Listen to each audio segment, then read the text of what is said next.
이후에 다시 한번 주님 앞에 머리를 숙이며 주님 앞에 나아갑니다. 우리의 기도 제목과 가정과 교회와 나라를 위해서 기도했습니다.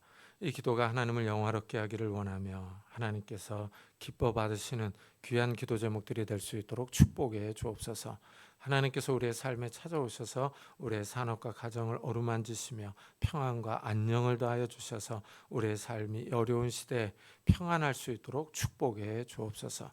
이 시간 주의 음성을 듣기를 원합니다. 우리에게 말씀해 주시고 우리가 주의 말씀을 듣고 기뻐할 수 있는 귀한 시간이 되게 해 주옵소서. 감사드리며 예수 그리스도의 이름으로 기도드리옵나이다. 아멘. 하나님의 말씀은 고린도후서 11장입니다.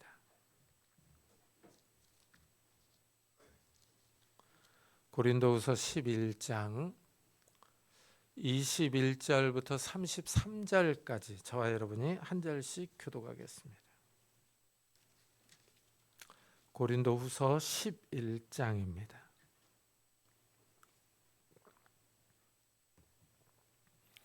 고린도후서 11장 21절부터 33절까지 한 절씩 교독하겠습니다. 나는 우리가 약한 것 같이 욕되게 말하노라. 그러나 누가 무슨 일에 담대하면 어리석은 말이나마 나도 담대하리라.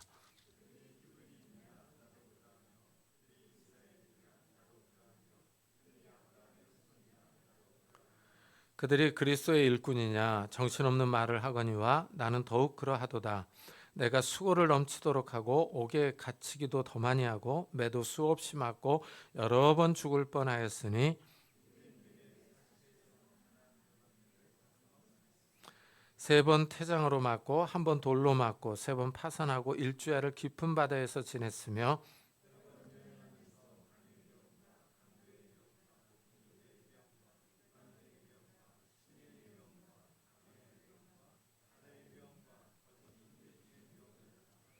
또 수고하며 애쓰고 여러 번 자지 못하고 줄이며 목마르고 여러 번 굶고 춥고 헐벗었노라.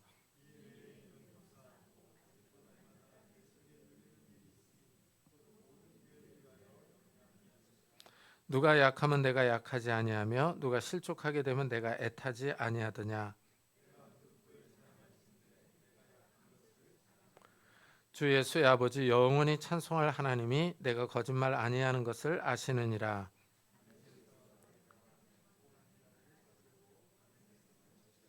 다 같이 나는 광주리를 타고 들창문으로 성벽에 내려가 그 손에서 벗어났노라. 아멘. 바울은 거짓 사도가 고린도 교회에 들어왔다고 말합니다. 그들이 육신적인 것들을 자랑합니다. 그러자 바울도 이제 나도 자랑하겠으니 좀 용납해 달라 하고 말합니다. 그러면서 가장 먼저 바울은 자신의 민족적인 배경에 대해서 얘기를 합니다. 그들이 히브리인이냐 나도 그러하며 그들이 이스라엘인이냐 나도 그러하며 그들이 아브라함의 후손이냐 나도 그러하며 라고 말을 합니다. 그런데 이 말은 이방인 선교라는 상황에서 봐야 합니다. 고린도 교회 성도들은 이방인들이에요. 이방인들이 복음을 받아들이고 예수를 믿기 시작했습니다. 이방인들이 볼 때는 히브리 사람들이 신기하게 보였을 겁니다. 이스라엘 사람 하면 구약에서 보면은 하나님의 사랑을 일찍부터 받은 백성입니다. 하나님의 계시를 받은 백성이에요. 민족이에요. 이방인들이 볼 때 아브라함 후손에게는 이 특권이 있었습니다. 이 거짓 사도들이 고린도 교회에 들어와서 내가 이스라엘 사람이다, 아브라함 후손이다, 이것을 강조하는 거예요. 그러자 사도 바울도 나도 이스라엘 사람이며 아브라함의 후손이다 라고 말을 한 겁니다. 참 이방인 성도들이 볼 때 유대인들이 신기하게 보였을 겁니다. 제가 이제 네덜란드에서 공부를 할 때 이 네덜란드 한 지방에 가서 택시를 탄 적이 있었어요. 택시 운전사가 이제 그 시골에 동양인들이 왔으니까 신기하지 않습니까? 우리 보고 이제 어디서 왔냐 하고 물어보더라고요. 뭐 하냐? 그래서 우리 한국에서 왔다. 신학을 한다.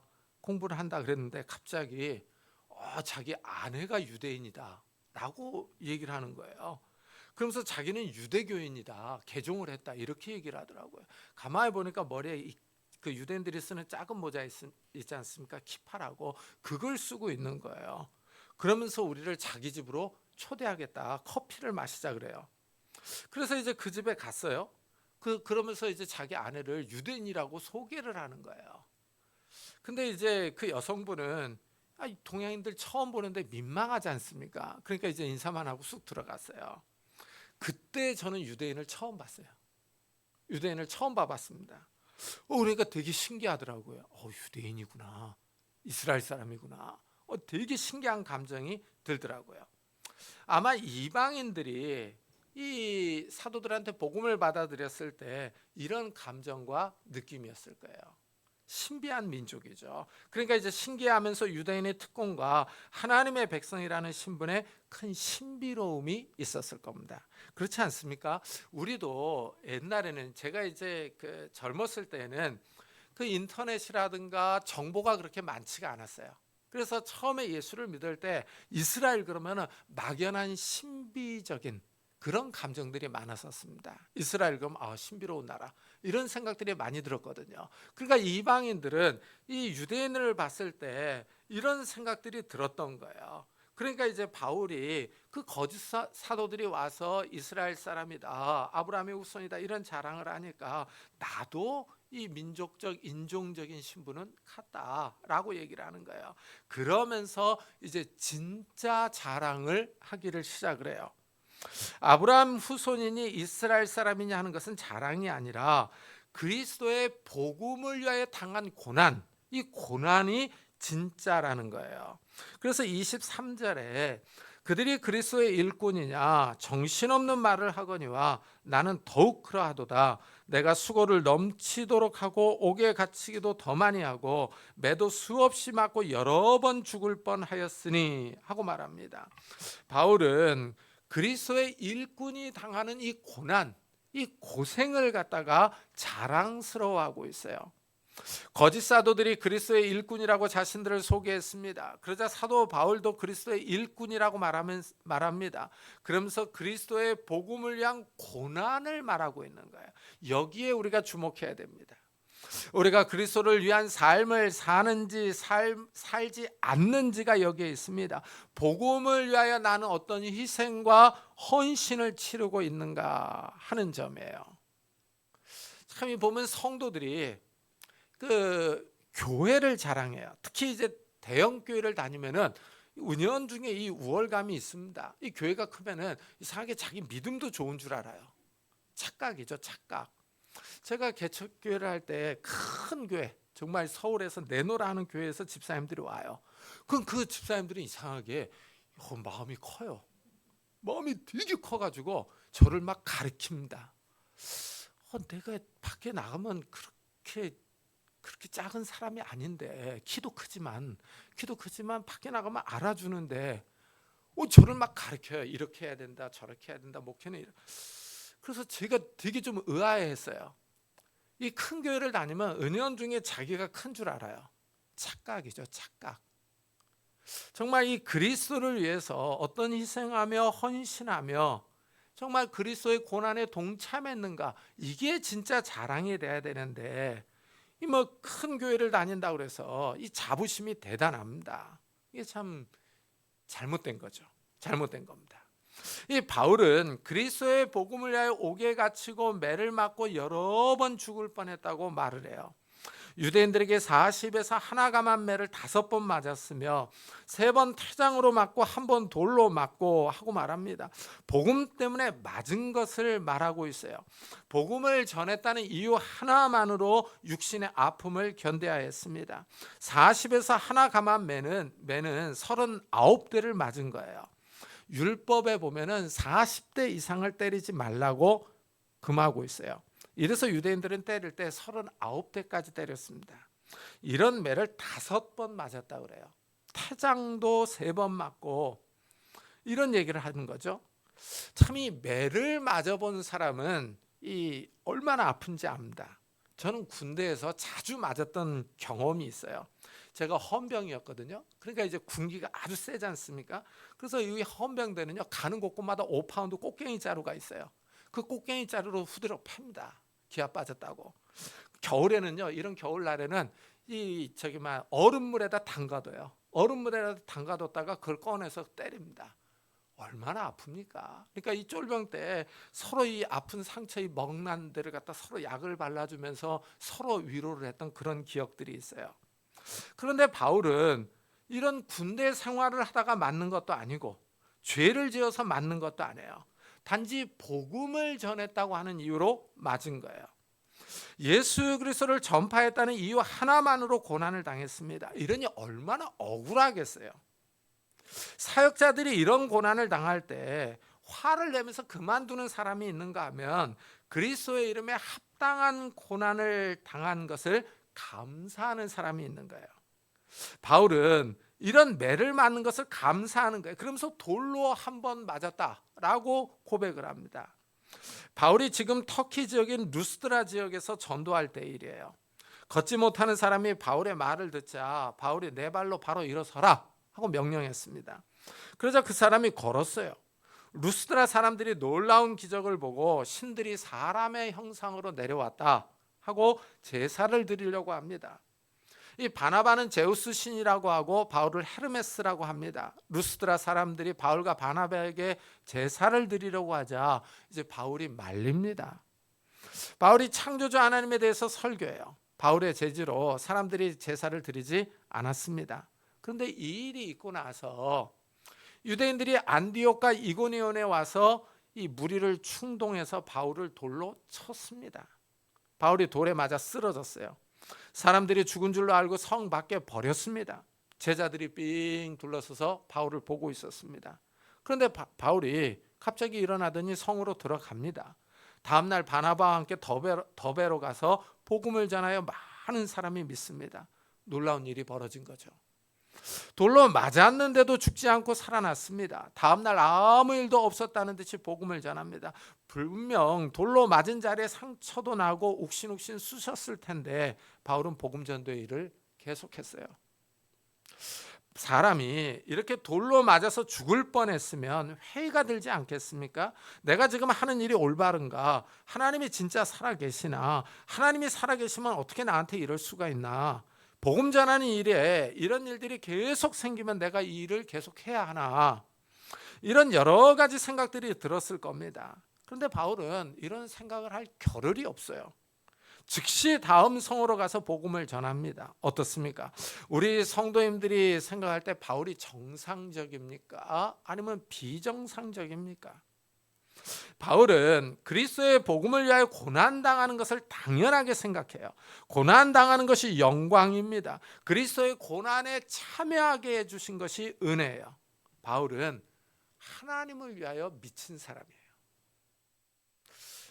근데 우리는 어떻습니까? 우리는 신앙생활을 하면서 하나님이 내 기도에 좀 늦게 응답하시면 마음이 요동치기 시작합니다. 하나님이 나를 잊으셨나? 이런 생각이 들기도 시작하죠. 삶에 어려움이 닥치면 어떻습니까? 하나님이 정말 내 기도를 들으시는가? 정말 하나님이 살아계신가? 이런저런 생각들로 믿음이 흔들리며 의심이 듭니다. 여기서 더 나아가서 만일 예수를 믿는다는 이유로 매를 맞거나 비난을 받거나 감옥에 갇히면 믿음의 큰 의심과 회의가 밀려올 겁니다. 참 일반적인 사람들은 정말 이럴 때 낙심할 거예요. 종교개혁자 루터의 아내 이야기가 아주 유명합니다. 여러분들도 들으셔서 아실 겁니다. 이 루터가 종교개혁을 하다가 어려움을 만났습니다. 그러니까 낙심해 있어요. 하나님, 어떻게 이럴 수가 있습니까? 박해자들의 핍박은 날로 더해갑니다. 이제 더 이상 버틸 힘이 없습니다. 하고 루터가 말합니다. 기진맥진한 루터가 자포자기하고 있습니다. 그때 루터의 아내가 상복을 입고 나왔어요. 이 루터가 깜짝 놀라서 아니 누가 죽었어? 하고 물어봅니다. 그러자 아내가 하나님이 죽었습니다. 라고 대답을 합니다. 루터가 어이가 없어서 아니 하나님이 어떻게 죽는단 말이요? 하고 되묻습니다. 그러자 아내는 당신이 하도 힘이 없어 하고 낙심에 있어서 하나님이 죽은 줄 알았습니다. 하고 대답을 했어요. 이 말에 루터가 정신을 차리고 힘을 내서 종교개혁에 매진할 수가 있었습니다. 이렇게 그렇게 믿음이 좋은 사람들도 어려움이 오고 박해가 오면 낙심합니다. 마음의 힘이 빠집니다. 그런데 사도 바울은 어려움과 핍박을 전혀 개의치 않습니다. 더 전진합니다. 3번 파선하고 일주야를 깊은 바다에서 지냈으며 여러 번 여행하면서 강의 위험과 강도의 위험과 동족의 위험과 이방인의 위험과 신의 위험과 광야의 위험과 바다의 위험과 거짓 형제 중에 위험을 당하고 하고 말합니다. 참 이것을 보면 바울은 의지가 아주 굳은 사람입니다. 이런 어려움들을 겪으면은 일반적인 사람들, 정말 좀 이 의지가 강하다고 하는 사람들은 대부분이 다 꺾입니다. 그런데 바울은 복음 전파 의지를 꺾지 않습니다. 3번 파선했다고 그래요. 바다에서 배가 깨지면은 정말 이거는 운이 좋아야 살아남는 거 아니겠습니까? 깜깜한 밤에 그 망망대해에 한번 떠 있다고 생각을 해보세요. 얼마나 춥고 떨리겠습니까? 두려움이 밀려올 겁니다. 이제 죽었구나 하는 생각이 들 거예요. 파도가 쳐서 그 짠물을 조금이라도 마시지 않습니까? 정신이 혼미해집니다. 바다는 낮에도 무서운데 밤은 정말 더 무섭습니다. 그런데 바울이 3번 파선하는 데 이르렀다고 그래요. 일주야를 깊은 바다에서 지냈다고 합니다. 참 이런데도 이 사람은 의지가 꺾이지 않습니다. 바울은 아시아와 유럽 지역을 다니면서 전도했어요. 이 바울의 전도로 인하여 유럽이 복음화되었습니다. 유럽은 개신교이든 천주교이든 동방정교회이든 간에 다 기독교예요. 유럽은요. 유럽에 복음이 뿌려진 것이 바로 바울 덕분입니다. 이렇게 전도 여행을 다니면서 바다와 강의 위험을 당했습니다. 강도의 위험을 당하고 믿지 않는 이방인들의 위험을 당했어요. 전도 여행을 다니면서 이런 위험 외에도 먹지 못하고 자지 못하는 일이 다반사였어요. 또 수고하며 애쓰고 여러 번 자지 못하고 줄이며 목마르고 여러 번 굶고 춥고 헐벗었노라 합니다. 사람들은 흔히 다 먹고 살자고 하는 일인데 이렇게 말을 해요.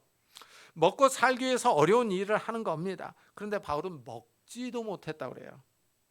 사람이 기본적으로 먹고 입고 자야 하는데 바울은 복음 전하기 위해서 이런 기본적인 의식주도 때우지 못한 적이 많았다는 겁니다. 자지도 못했다고 말하죠. 옷이 없어서 헐벗고 추위에 떨었다고 말합니다. 바울이 주를 위하여 당한 고난은 말로 표현할 수가 없을 정도입니다. 그런데 이 바울이 이런 어려움을 견딘 그 근본적인 그 힘이 무엇이겠습니까? 바울은 이 땅에서 복음 전하면서 이런 어려움을 당하지만 그의 시선이 하늘에 있는 거예요. 하늘의 영광을 보는 겁니다. 하나님의 나라를 보는 거예요. 하나님의 영광을 보니까 이런 고난과 어려움을 견뎌 나가는 거예요. 우리들에게도 어려움이 닥쳐올 때 하늘의 영광을 바라보면요, 이 땅의 고난을 쉽게 넘어갈 수 있어요. 왜 우리가 이 땅의 그 작은 어려움에 그 아파하고 고민하고 쓰러지고 넘어집니까? 우리의 시선이 하늘로 향하지 않기 때문이에요. 하나님을 바라보면은 이 땅의 어려움들이에요, 다 지나간다 하면서 하나님을 바라보며 나아가는 거예요. 거짓 사도들이 유명한 사람의 추천서를 가지고 들어왔어요. 고린도 교회에서 사례비를 받았습니다. 아브라함 후손이며 이스라엘 사람이라고 자랑했어요. 사도 바울이 묻고 있는 거예요. 과연 이 사람들에게 이런 그리스도의 고난이 있느냐 하는 거예요. 이런 고난을 당하면서 복음을 전했느냐 하고 묻는 거예요. 그들의 자랑이 과연 어떤 자랑이냐 하는 거예요. 육신적인 것이 자랑이냐, 정말 그리스도의 복음을 위해서 희생하고 헌신하는 것이 자랑이냐, 무엇이 진정한 자랑이냐 하고 사도 바울이 묻는 겁니다. 바울은 지금 고난을 자랑하고 있어요. 참 이게 우리에게 도전이 되지 않습니까? 정말 우리는 그리스도의 복음을 위하여 어떤 고난을 당하고 있습니까? 어떤 희생을 당하고 있습니까? 우리 자신을 돌아봐야 합니다. 우리가 너무 편하게 신앙생활하고 있지는 않습니다. 우리는 그래도 아무리 어렵다 그래도 새끼밥은 다 먹고 살지 않습니까? 이런 거 생각해 보면요, 정말 우리는 편하게 신앙생활하는 겁니다. 바울은 이런 육체적인 고난 외에도 심적인 고통을 말해요.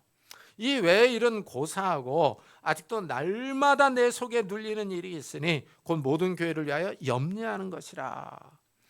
바울이 소아시아 지역이요, 이제 터키 지역이죠. 그리고 유럽 지역을 다니면서 복음을 전했어요. 교회를 세웠습니다. 그런데 이 바울은 한 지역에서 교회를 세우고 계속 그 지역에 머물지 않았어요. 다른 지역에 가서도 또 복음을 전해야 됐으니까 이 교회가 서면은 떠났어요. 한번 생각을 해보세요. 바울이 잠시 머물다가 교회를 세우고 떠나고 떠났어요. 이제 막 예수를 믿고 자라난 신생 공동체예요. 이제 막 태어난 교회 공동체가 신앙생활을 잘 하는가 하는 거죠. 혹시 어려움은 없는지, 박해 가운데 신앙이 잘 자라는지 이런저런 염려가 드는 겁니다. 바울에게. 교회 공동체를 위한 염려가 늘 있습니다. 그러니까 바울은 먹고 사는 문제, 자기의 출세와 어떤 영광을 위해서 고민하고 염려하는 것이 아니라 교회를 위한 염려를 하는 거예요.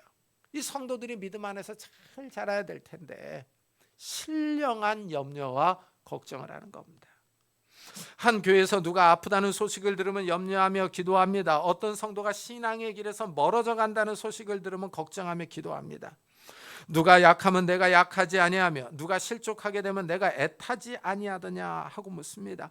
바울의 관심은 늘 교회 성도들에게 가 있습니다. 교회 공동체를 향한 기도가 떠나지 않습니다. 바울은 이런 약한 점을 얘기를 하면서 자랑한다고 얘기를 해요. 내가 부득불 자랑할진대 내가 약한 것을 자랑하리라 합니다. 바울은 그리스도를 위한 고난, 이 고난을 자랑하고 있어요. 교회 성도들을 위하여 염려하고 걱정합니다. 이것이 바울의 약한 점이에요. 바울은 유명한 사람들의 추천서를 자랑하지 않습니다. 유명한 사도들과의 친분을 말하지 않습니다. 바울이 허세를 부리지 않아요. 이렇게 약한 것을 자랑하고 고난을 자랑하는 것, 거짓말이 아니다 라고 말합니다. 그리스도를 위한 고난과 염려가 자랑입니다. 이 사실을 하나님이 알고 계신다고 말을 해요. 주 예수의 아버지 영원히 찬송할 하나님이 내가 거짓말 아니하는 것을 아시느니라. 하나님이 바울의 사역을 다 보고 계시며 바울의 마음의 소원을 다 알고 계십니다. 그런데 이제 여기서 우리가 또 재밌는 점이 하나가 있어요. 이 바울이 이렇게 고생한 모습을 보면은 사람은 심은 대로 거둔다는 말이 딱 맞습니다. 사도행전을 한번 읽어보세요. 바울이 예수 믿기 전에 교회를 그렇게 핍박했습니다. 스데반 집사가 돌에 맞아 죽을 때 증인들의 옷을 지켜주었어요. 스데반 집사의 죽음을 합당하게 여겼습니다. 바울은 유대교의 충성스러운 사람이었어요. 열렬한 지지자였죠. 이래서 대제사장에게 이제 다메섹에 사는 이 기독교인들을 잡아 오려고 공문을 가지고 가고 있었죠. 그러다가 부활하신 예수님을 만났어요. 너무 밝은 빛을 봐서 바울의 눈이 일시적으로 멀었습니다. 이때 예수님이 아나니아를 불러서 바울에게 가서 안수기도 하라고 하십니다. 그때 아나니아가 이제 바울이 한 짓을 예수님께 말합니다. 기독교를 박해하는 사람이라고 보고하죠. 예수님은 바울의 행동을 다 알고 있었습니다. 그러면서 이렇게 말씀을 해요. 가라. 이 사람은 내 이름을 이방인과 임금들과 이스라엘 자손들에게 전하기 위하여 택한 나의 그릇이라. 그가 내 이름을 위하여 얼마나 고난을 받아야 할 것을 내가 그에게 보이리라. 예수님은 바울을 택한 사람이라고 말합니다. 그러면서 마지막에 예수님의 이름을 위해서 많은 고난을 받아야 할 것을 말하고 있어요. 바울이 그렇게 교회를 핍박하더니 이제 예수님의 이름을 위하여 자기가 고난을 당해야 한다라고 말씀을 하는 거예요. 참 이것을 보면은 바울은 심은 대로 거둡니다. 그렇지만 이 고난이요, 이 고난이 또한 주님을 위한 겁니다. 예수님께서 사도 바울의 고난을 인정하시죠. 그러면서 바울을 위하여 의의 면류관, 생명의 면류관을 준비해 주십니다. 바울의 고난을 통해서 많은 생명을 구원하십니다. 바울의 복음 전파를 위하여 많은 이방인이 영생을 얻었습니다. 바울로 인하여 유럽이 복음화됐어요. 유럽에서 전 세계로 복음이 퍼져나갔습니다. 우리나라 기독교 초창기 때 서구 선교사들이 많이 들어왔어요. 영국, 미국, 네덜란드, 호주, 캐나다 이쪽 지역의 선교사들이 많이 들어왔습니다. 서유럽 사람들이 이렇게 복음을 받아들인 거예요. 다 사도 바울 덕분이죠. 서유럽 선교사들이 한국에 와서 복음을 전했습니다. 따지고 보면 우리도 사도 바울에게 빚을 진 거예요. 우리가 예수를 믿고 구원받은 거예요. 바울의 이런 고난이 있었기 때문입니다. 바울은 오늘 말씀에서 이 복음을 위한 고난을 자랑하고 있어요. 어떻습니까? 우리 성도님들의 자랑은 무엇입니까? 과거의 영화입니까? 지금 살고 있는 넓은 아파트입니까? 아니면 주식이나 채권이나 비트코인이 자랑이십니까? 우리도 복음을 위해서 좀 고난받았으면 좋겠습니다. 복음을 위해서 좀 고생했으면 좋겠습니다. 교회를 위해서 좀 희생하고 헌신했으면 좋겠습니다. 우리의 진정한 자랑이요. 우리의 진정한 자랑은 정말 이 복음을 위하여 당하는 희생과 헌신이 되기를 예수 그리스도의 이름으로 축복합니다. 기도하겠습니다. 우리 한번 들은 말씀을 생각하면서 정말 우리가 교회를 위하여 그리스도를 위하여 정말 희생하고 헌신하는 것이 우리의 자랑이 되게 해달라고, 우리의 값진 보석이라든가 주식이나 채권 비트코인이 자랑이 아니라 정말 예수 그리스도의 복음을 위한 고난, 그것이 우리의 자랑이 되게 해달라고 우리 한번 같이 기도하고 예배 마치도록 하겠습니다. 하나님 아버지 감사를 드립니다. 오늘 거룩한 주일에 저희들이 주님의 귀한 말씀을 들었습니다. 하나님 아버지 우리의 자랑이 정말 주를 위한 고생, 이 고난이 자랑이 될 수 있도록 은혜를 다하여 주옵소서. 하나님 아버지 우리의 넓은 아파트나 좋은 집이나 좋은 차가 자랑이 아니라, 주식이나 채권이나 금은 보석이 자랑이 아니라 정말 그리스도를 위한 희생과 헌신이 자랑이 될 수 있도록 은혜를 다하여 주옵소서. 하나님 아버지 정말 우리의 그 그리스도를 향한 열심이 정말 복음을 위한 고난으로 희생으로 나타날 수 있도록 주여 축복해 주옵소서. 그래서 우리가 하나님 앞에 섰을 때 잘했다 칭찬받는, 잘했다 착하고 충성된 종아라는 칭찬을 듣는 그런 성도들이 다 될 수 있도록 은혜를 다하여 주옵소서. 하나님 아버지 이제 우리가 예배를 드리고 또 세상에 나가서 일주일간을 생활합니다.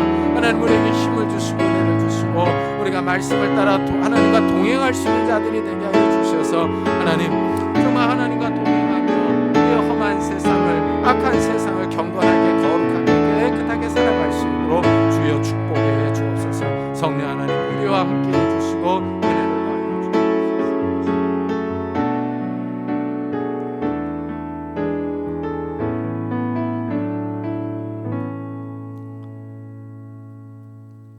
지금은 우리 주 예수 그리스도의 은혜와 하나님의 사랑과 성령님의 교통하심이 우리 사랑하는 성도들과 가정과 산업 위에 지금부터 영원토록 함께 있을지어다. 아멘.